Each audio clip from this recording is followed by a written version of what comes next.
আমরা অনেকেই জানি জান্নাতে সব কিছু আছে, কিন্তু আপনি জানেন কি জান্নাতে 5টি জিনিস পাবেন না? তো চলুন তা জানার আগে আল্লাহকে ভালোবেসে ভিডিওটিতে একটি লাইক এবং সাবস্ক্রাইব করুন।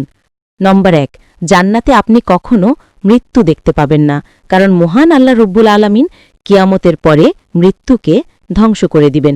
নম্বর 2, জান্নাতে একজন আরেকজনের প্রতি কখনো হিংসা করবেন না, কারণ মহান আল্লাহ রব্বুল আলামিন জান্নাতীদের দিল থেকে হিংসা চিরতরে দূর করে দিবেন।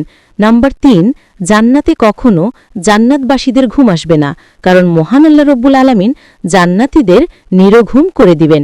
নম্বর 4, জান্নাতবাসীকে কখনো প্রাকৃতিক ডাকে সাড়া দিতে হবে না, কারণ সেখানে জান্নাতবাসীরা যা খাবেন অটোমেটিকলি পাকস্থলিতে হজম হয়ে যাবে। নম্বর 5, জান্নাতবাসীরা কখনোই বৃদ্ধ হবেন না, সেখানে যারা থাকবেন চিরকাল তাদের যৌবন থাকবেন।